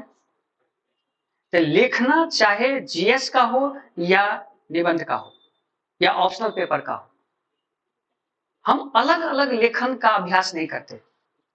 लेखन एक कला है, एक आर्ट है, जो अपने आप व्यवस्थित होगा अगर अभ्यास करेंगे। आपने किसी भी संतरास को, मूर्ति बनाने वाले कलाकार को यह नहीं देखे होंगे कि वो गणेश जी का मूर्ति बनाता है, हनुमान जी का मूर्ति बनाता है, वो मूर्तिकार है, उसको कोई भी मूर्ति दीजिए बनाएगा। तो आपको लिखना आना चाहिए, कोई भी प्रश्न आ जाए आप लिखें। क्या आप विषय के अनुरूप लेखन सीखेंगे या आप लेखन सीखेंगे? दोनों में क्या अंतर हो गया? दोनों में अंतर हो गया कि नहीं हो गया? मान लीजिए जो आदमी गणेश जी का मूर्ति बनाएगा तो वो गणेश जी के अलावा और किसी की मूर्ति नहीं बना पाएगा। तो अगर मान लीजिए किसी खास विषय से संबंधित अगर हम लेखन डेवलप करें, इसका मतलब है कि उस विषय को ही हम लिखेंगे, उसके बाद नहीं लिख पाएंगे। और आपको जो लिखना है वो यूनिवर्सल राइटिंग सीखना है या पर्टिकुलर राइटिंग सीखना है, क्योंकि आपको पता है कि कौन सा विषय होगा, किस तरह के विषय आएंगे, कैसे आएगा, ये पता नहीं है। इसलिए मेरा आपके साथ ये कुछ दिन का 5 दिन 7 दिन का ये होगा, एक सप्ताह में अगर 2 दिन 4 दिन हम लोग अभ्यास करेंगे ये डेवलप हो जाएगा। तो भूमिका लिखना, उसके बाद कथ्य विश्लेषण, ये निबंध के लिए जरूरी है, जीएस के लिए भी। उसके बाद निष्कर्ष, इन 3 चीजों को हमें जो है सो सीखना है और जानना है।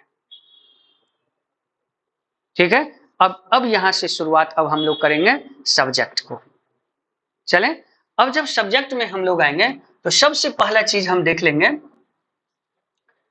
कि जो हमारा प्रीवियस क्वेश्चंस हैं, कोई दिक्कत तो नहीं। तो अब यहां पर होगा कि निबंध है और इसके अलावा जो हमारा जीएस है। तो निबंध में तो प्रीवियस ईयर का क्वेश्चन है नहीं, क्योंकि आपका पहला बैच है। तो इसमें प्रीवियस ईयर हम क्या देखेंगे, तो इसमें हम प्रीवियस ईयर देखेंगे क्या, तो हम यूपीएससी और यूपीपीसीएस में जो निबंध के प्रश्न पूछे गए हैं हम उसको नजर में रखेंगे। अब वहां उस नजर में रखने का मतलब होगा कि अभी के संदर्भ में जो यूपीएससी निबंध का प्रश्न पूछता है वो कंप्लीटली जो है सो आपको फिलोसफिकल निबंध पूछता है। तो क्या हमको केवल वही फिलोसफिकल तैयार करना है, तो नहीं, हम वो तैयार नहीं करेंगे। हम केवल ये देखेंगे कि वो पूछता क्या है। कोई दिक्कत तो नहीं।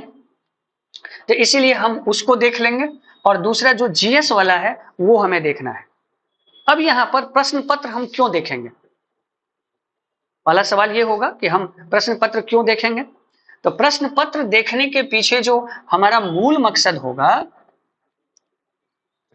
तो क्या होगा, जो बताते हैं हमको कि प्रश्न पूछने से हमको विषय नहीं पता करना है। जैसे कि मान लीजिए कि एक बात आप बताइए, फंडामेंटल राइट से प्रश्न अगर हम लें या संसद से प्रश्न लें या किसी और टॉपिक से प्रश्न लें, तो यहां पर जब से बीपीएससी बना है तब से इस विषय से प्रश्न आया है, प्रश्न तो आया है। तो अब जो प्रश्न पूछा है और पहले जो प्रश्न पूछा है उसमें क्या अंतर है, हमको ये पता करना है। क्योंकि उससे हमें ये पता होता है कि हम पढ़ेंगे कैसे, हम चीजों को लेंगे कैसे, मतलब आज के ट्रेंड में क्या डिमांड है, आयोग क्या सोच रहा है, आयोग को किस तरह के एटीट्यूड वाले लोग चाहिए। बात समझ गए। इसलिए हम प्रश्न देखेंगे।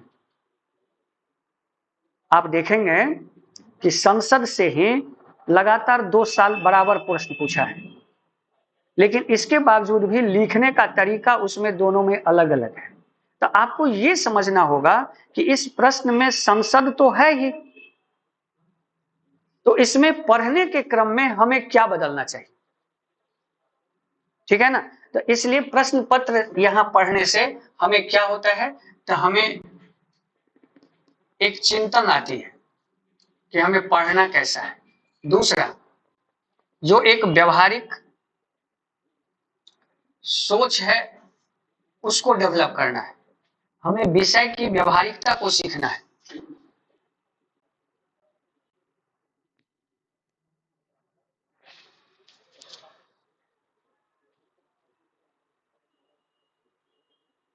कोई दिक्कत तो नहीं। चलें, अब आइए हम एक चीज आपको बताते हैं, बड़ा ही इसी को एग्जाम्पल देने के लिए। आपने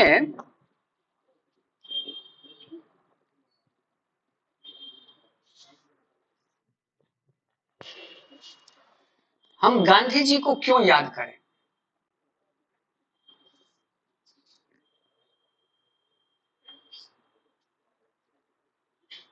क्योंकि उन्होंने देश को आजादी दिलाई।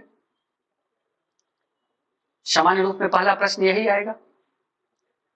तो सभी प्रकार के स्वतंत्रता सेनानियों में हम गांधी को अधिक याद क्यों करते हैं। भारत के आजादी में गांधी जी की जितना कंट्रीब्यूशन है उतना ही जवाहर भी हैं, पटेल भी हैं, राजेंद्र बाबू भी हैं, ब्रजकिशोर शर्मा भी हैं, मौलाना कलाम आजाद भी हैं, सब लोग हैं ना। फिर गांधी जी को ही इतना महत्व क्यों?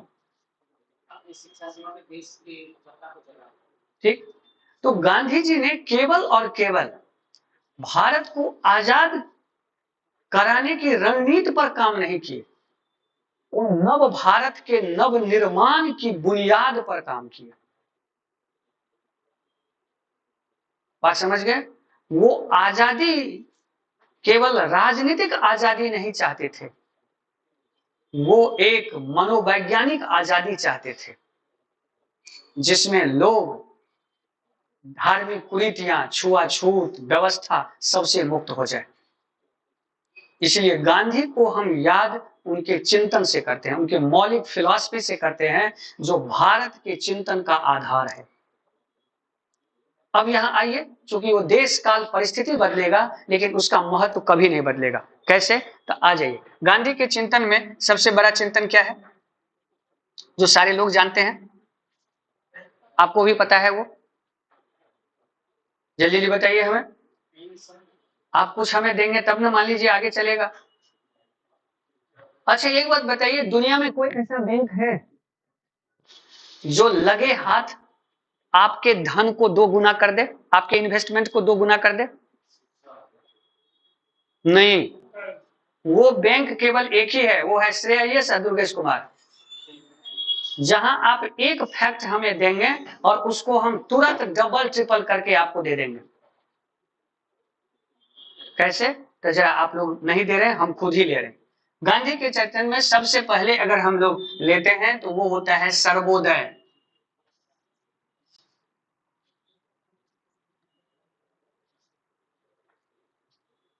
कोई दिक्कत? दूसरा स्वराज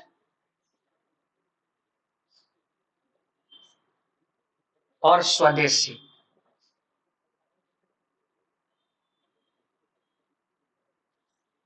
अब एक बात बताइए, ये जो गांधी जी के 3 मूल मंत्र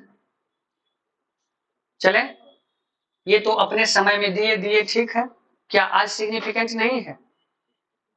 यही सर्वोदय जो हम कहेंगे, ये क्या है? Uplifting of all, uplifting of all. तो ये अपलिफ्टिंग ऑफ ऑल का क्या मीनिंग? केवल मानव समाज का अपलिफ्टिंग या संपूर्ण धरा का अपलिफ्टिंग? तो गांधी के नजर में संपूर्ण धरा का अपलिफ्टिंग, पृथ्वी का अपलिफ्टिंग। बात समझ गए? मतलब सर्वे भवन्तु सुखिनः, ये है सर्वोदय। क्या कोई भी व्यक्ति अगर अपने अधिकार का प्रयोग नहीं करेगा तो क्या भारत का संविधान अच्छा माना जाएगा? आज भारतीय संविधान अपने विभिन्न व्यवस्थाओं के द्वारा प्रत्येक व्यक्ति के अधिकारों को सुनिश्चित करने का कार्य करती है। कोई दिक्कत तो नहीं? क्या आज भी ये सर्वोदय जिंदा है या नहीं है? भारत सरकार की जितनी भी लोक कल्याणकारी योजना है इसी सर्वोदय के अंतर्गत चल रही है, अपलिफ्टिंग ऑफ ऑल है। भारत सरकार चाहे सेव टू अर्थ की बात करे, सेव टू प्लैनेट की बात करे, या तो सेव टू प्लैनेट में क्या केवल मानव है या सारा चीज है? गांधी का थॉट ये है, सर्वोदय, सर्वे भवन्तु सुखिनः। ठीक है, चले अब आइए, स्वराज का क्या मतलब हो गया? यहाँ स्वराज का मतलब है सेल्फ गवर्नमेंट। ये सामान्य लोग जानते हैं। हम एक बात कहें, गांधी यहाँ स्वराज का मतलब हो गया अपना राज, जहां हम अपने नैतिक मूल्यों से संचालित हों। और जब प्रत्येक व्यक्ति अपने नैतिक मूल्यों से काम करना प्रारंभ करेगा तो वहां राज्य की आवश्यकता होगी। इसीलिए गांधी को एनार्किज्म भी कहा जाता है। गांधी राज्य की जरूरत नहीं मानते हैं। बात समझ गए? और इस मकसद में वो मार्क्स के नजदीक आ जाते हैं, लेकिन इसको लोग अलग भाग में देखने लगते हैं। इसीलिए लेते हैं हम इसका स्थूल जो व्याख्या है वही लेते हैं। स्थूल व्याख्या है वो है आपको सेल्फ गवर्नमेंट। कोई दिक्कत? इसी सेल्फ गवर्नमेंट को हम लोग क्या कहेंगे? तो यही है आपको डेमोक्रेटिक डिसेंट्रलाइजेशन, लोकतांत्रिक विकेंद्रीकरण जो आज भी चल रही है, क्या है कि नहीं है। अब आइए, ये तीसरा है स्वदेशी। ये स्वदेशी का क्या मतलब, तो यही स्वदेशी का मतलब है आपको लोकल इकोनॉमी। स्वदेशी का मतलब क्या हो गया, लोकल इकोनॉमी। लोकल इकोनॉमी का क्या मतलब हुआ कि प्रत्येक क्षेत्र की संसाधन, प्रत्येक क्षेत्र की कौशल, प्रत्येक क्षेत्र की तकनीक, प्रत्येक क्षेत्र का बाजार, प्रत्येक व्यवस्था एक दूसरे से जुड़कर जब भारत बनेगा तो उसका नाम आत्मनिर्भर होगा। तो आज भारत सरकार की आत्मनिर्भर योजना जो है, क्या गांधी के इस मूल मंत्र से प्रभावित है, चर्चा करें। अब प्रश्न आ जाएगा, तो हम तो वहां पर चिंतित रहे थे, अब चिंतित रहेंगे आप, आपके विजन आ गया ना कि अच्छा ये विजन है। याद रखिए, विजन बहुत बड़ी चीज होती है।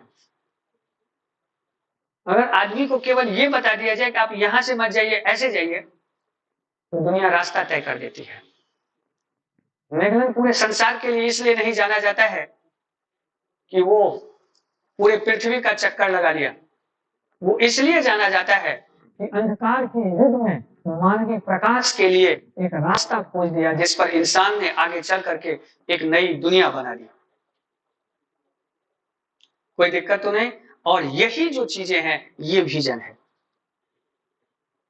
हम लोग तो एक इसकी व्याख्या देखते हैं, किताबी व्याख्या जो है वो है, ये हमारी व्याख्या है।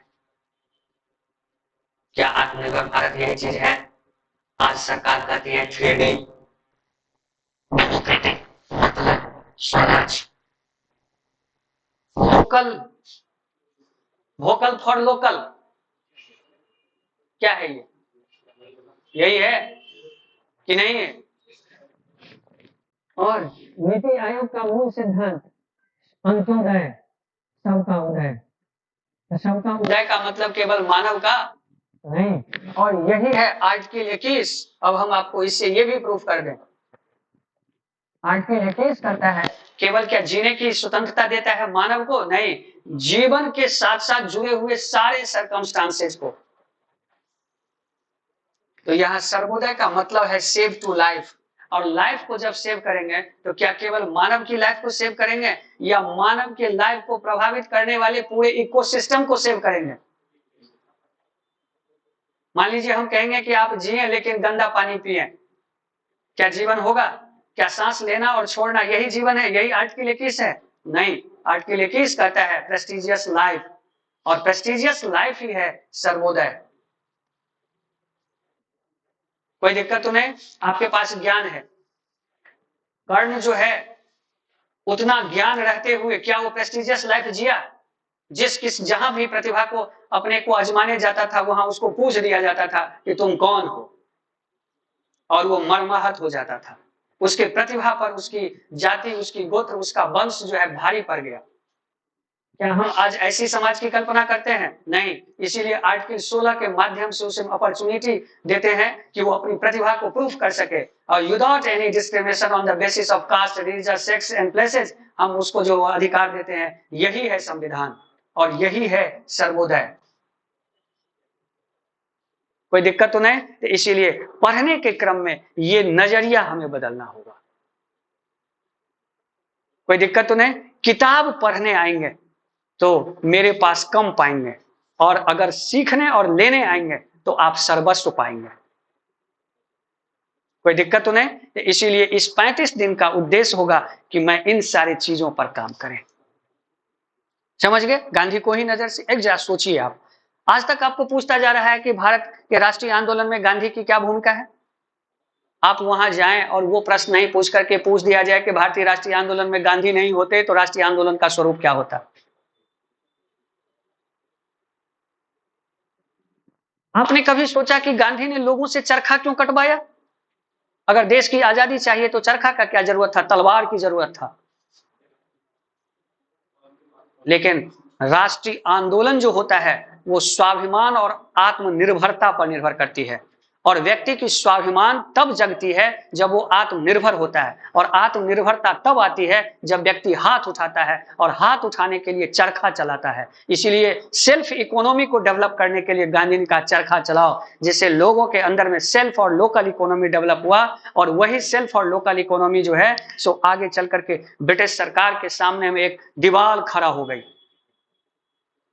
इसीलिए आप देखेंगे कि गांधी मूवमेंट की सबसे बड़ी जो देन है वो ये है कि उन्होंने ब्रिटिश साम्राज्य के सामने में एक विकल्प खड़ा कर दिया।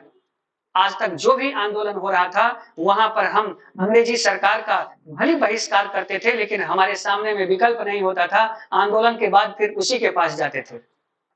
गांधी ने कहा नहीं, अगर हम अंग्रेजी शिक्षा का बहिष्कार करेंगे तो क्या मूर्ख रहेंगे? कहा नहीं, सबसे पहले हम राष्ट्रीय एजुकेशन एस्टैब्लिश करेंगे। इसलिए राष्ट्रीय education, local economy, local government, local व्यवस्थाएं, पंचायत, इसके माध्यम से हम सरकार के बराबर में एक पैरेलल व्यवस्था बनाया, जिससे कि हमें सरकार की लोगों की जरूरत ही महसूस नहीं हो। और यही है असहयोग। असहयोग का मतलब ये नहीं है कि हम जो है उनके लिए आंदोलन करेंगे, उनके लिए हम एक व्यवस्था करेंगे कि आपकी जरूरत मुझे महसूस ही नहीं हो, हम अपना काम स्वयं अपने में करने लगेंगे, तो आपकी भूमिका खत्म हो गई। हम लड़ाई करेंगे तो अंग्रेजी कोर्ट जाएंगे, लेकिन हम लड़ाई करेंगे तो पंचायत जाएंगे, तो अंग्रेजी कोर्ट खाली बैठ जाएगा ना। गांधी का ये थॉट था। इसीलिए गांधी पूरे देश में चरखा चलवाया, और कांग्रेस के लिए सदस्यता के लिए एक सदस्यता रह गई, एक अहर्ताएं डिसाइड की गई कि प्रत्येक व्यक्ति का केवल चरखा चलाएगा तो कांग्रेस का सदस्य बनेगा। क्या है कि नहीं? अब सोचिए इसमें कितना बड़ा फिलॉसफी है। आज आपको ये फिलॉसफी तलाशनी होगी, नहीं कि आपको ये तलाशनी होगी कि नमक आंदोलन में गांधी की क्या भूमिका है। आज जितनी भी किताबें हैं केवल एक पक्ष लिखते हैं, वो क्या ये पक्ष लिखते हैं जो उनका दार्शनिक व्यू है? इसलिए आज अभ्यर्थी को ये जानने की जरूरत है गांधी इतने प्रासंगिक क्यों है, और मानव की समाज जब तक रहेगी तब तक ये प्रासंगिकता बनी रहेगी, कोई दिक्कत तो नहीं। और यही है समावेशी। समावेशी का मतलब ही होता है सबका साथ, सबका विकास, सबका प्रयास, सबका विश्वास, और यही है आधुनिक लोकतंत्र। इसी को कहते हैं क्लासिकल डेमोक्रेसी। कोई दिक्कत तो नहीं। तो इसलिए हम लोग इस तरह से इन चीजों को समझेंगे। इतना सारा लेक्चर, फिर इस पर लिखाना, फिर आपके पास क्लास नोट्स, ये सारा चीज रहेगा जिससे कि आप सुरक्षित रहेंगे। कोई दिक्कत तो नहीं।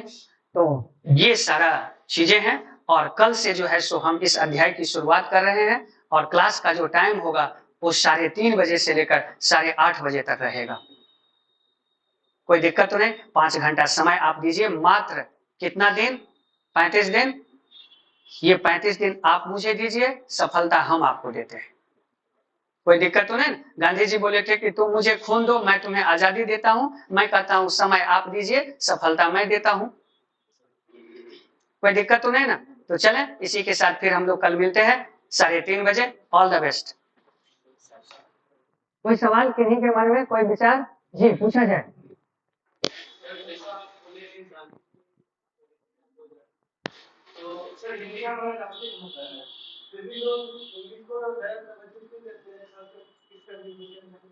देखिए होता क्या है कि वर्षों से व्यवस्थित जो व्यवस्था है, एक बहुत बड़े समाजशास्त्री हैं, वो बोलते हैं, कहते हैं कि स्त्री पैदा नहीं होती, बनाई जाती है। अंग्रेज को भारत में वर्षों तक गुलामी करना था, शासन करना था। तो जब तक मानसिक रूप से वो शासन नहीं करता तब तक लोग उसको स्वीकार नहीं करता। भारत में अंग्रेज ढाल और तलवार दोनों बनाया। वो वहां से ढाल तलवार लेकर नहीं आया। उसको एक ऐसा वर्ग चाहिए था जो उसकी व्यवस्था को बौद्धिक और मनोवैज्ञानिक रूप में सपोर्ट करे, और उसके शासन को भारत में लीगलाइज करे। इसलिए वो एजुकेशन का माध्यम अंग्रेजी चुना। बात समझ गए? और वो अंग्रेजी पढ़ते पढ़ते लोगों की जो मानसिकता हो गई वो उसी तरह की हो गई। हम लोग कहते हैं कि जेंटलमैन, वो जेंटलमैन की परिभाषा क्या दी है? तो टाई कोट पैंट पहना हुआ जो व्यक्ति है वो जेंटलमैन है। वहां विचार, बौद्धिकता, तर्क, ज्ञान, विवेक को उसने जेंटलमैन की परिभाषा नहीं दिया। और उस समय में टाई कोट पैंट केवल अंग्रेजी समाज के लोग पहनते थे, जिससे कि बच्चा यह समझ सके कि जो भी टाई कोट पैंट पहनता है वो जेंटलमैन होता है, जिससे कि वो कल अपने दादा, नानी, बुआ, बुई को धोती पहने हुए देखे, कुर्ता पहने देखे तो वो घृणा करे, ये जेंटलमैन नहीं है। तो मानसिकता ऐसे तैयार की जाती है। किसी भी समाज में बदलने का सबसे बड़ा हथियार होता है, वो होता है शिक्षा, वो होता है ज्ञान। आप देखेंगे कि हमारे समाज में भी ये व्यवस्था रही कि मूर्ख को पैसा दे दो, ज्ञान नहीं दो, बुद्धि नहीं दो। क्यों? कि अगर ज्ञान दो दोगे तो कल वो राजा हो जाएगा, फिर वो तुम्हारी गुलामी नहीं करेगी। इसीलिए गुलामी करना है तो उसको उसी अवस्था में बनाकर रखना है। बात समझ गए? इसीलिए चीजों को मौलिक रूप से व्याख्यायित नहीं की गई, व्यवस्थित नहीं की गई, और वो जो कालांतर में बनता चला आया है वही इसका काम है। हम अंग्रेजी का विरोध नहीं कर रहे हैं, अंग्रेजी हमें जानना चाहिए क्योंकि विश्व में आज सबसे अधिक बोली जाती है, सर्वसाधारण टेक्निकल वर्क होता है, लेकिन हम उसको किसी भी व्यक्ति का ज्ञान का परिचय मान लें, ये नहीं हो सकता है। और यही कारण है कि बीपीएससी ने कहा है कि आप हिंदी लिखें या अंग्रेजी लिखें, हमारा मूल उद्देश्य आपके ज्ञान का परीक्षण है, क्योंकि ज्ञान ही सर्वमान्य होता है, सार्वभौम होता है, बाकी प्रेजेंटेशन बदल जाता है। मान लीजिए कि पानी है, पानी को किसी भी चीज में रखें, उद्देश्य उसका प्यास बुझाना होता है। अगर ग्लास में पिए, हम तांबे के ग्लास में पिए, चांदी के ग्लास में पिए, उद्देश्य इसका एक है कि प्यास को बुझाना। क्या केवल प्रस्तुति बदलेगा, प्रेजेंटेशन बदलेगा, या उसका मूल भाव बदल जाएगा? इसीलिए ज्ञान जो होता है वो सर्वमान्य और शाश्वत होता है, बाकी जो भाषा है वो केवल उसके प्रस्तुति का एक साधन है। लेकिन अंग्रेज ने क्या किया? तो प्रस्तुति को महत्व दिया, ज्ञान को महत्व नहीं दिया, जिसके कारण भारत का विवेक, ज्ञान, बुद्धि, तर्क समाप्त हो गया। एक बात बताइए कि हमने अपना इतिहास लिखा है? अगर हम लोग यूरोप का इतिहास लिखते तो हम लिखते नेपोलियन यूरोप का समुद्रगुप्त है, लेकिन विडंबना है कि वो हमारा इतिहास लिखा, इसीलिए वो नेपोलियन को, समुद्रगुप्त को क्या कह दिया? भारत का नेपोलियन। अब जरा बताइए कि नेपोलियन पहले या समुद्रगुप्त पहले? सुकरात की तुलना चाणक्य से कर दिया, मतलब चाणक्य को नीचे कर दिया, सुकरात को बड़ा कर दिया। सोचिए, आज भी विश्व के पॉलिटिकल थॉट में चाणक्य पढ़ाए जाते हैं, चाणक्य के सप्तांग सिद्धांत आदि भी जो है सो पढ़ते हैं लोग, लेकिन वो उसको नीचा दिखाया। क्यों दिखाया? क्योंकि वो मेरा इतिहास लिखा। आज जरूरत है कि भारत विश्व का इतिहास लिखेगा और आने वाले समय में लिखेगा, भारत विश्व का इतिहास लिखेगा, ये यकीन मानिए आप। क्यों? क्योंकि 21वीं शताब्दी जो है एशिया की शताब्दी है और उसमें भारत की शताब्दी है, और इसीलिए विश्व का इतिहास भारत लिखेगा। कोई दिक्कत तो नहीं। और उस भारत में केवल ज्ञान महत्वपूर्ण रहेगा, और ज्ञान का इतना डाइवर्सिटी भारत के अलावा और कहां है? मात्र 2 संप्रदाय में विभक्त हुआ ईसाई, तो वहां धर्म युद्ध हो गया, और यहां पर सैकड़ों मत के लोग रहते हैं। कभी आपने भारत में धर्म युद्ध सुना है? यह है भारत की विशेषता। यहां मत में भिन्नता हो सकती है, लेकिन मत में कट्टरता नहीं होती, इसलिए यहां संघर्ष नहीं होता। हम सब एक दूसरे का सम्मान करते हैं। एक ही घर में अलग अलग मत के मानने वाले लोग रहते हैं, कोई शैव मानते हैं, कोई शाक्त मानते हैं, कोई वैष्णव मानते हैं, लेकिन सब एक साथ रहते हैं, क्योंकि सबका मूल एक है। राह भली अलग अलग हो, उद्देश्य एक है, सफलता। कोई दिक्कत तो नहीं। हम किसी भी रास्ते से चलें, लेकिन पहुंचेंगे हम सीनियर डिप्टी कलेक्टर पर। कोई दिक्कत तो नहीं। तो चलते हैं, फिर कल मिलते हैं। All the best.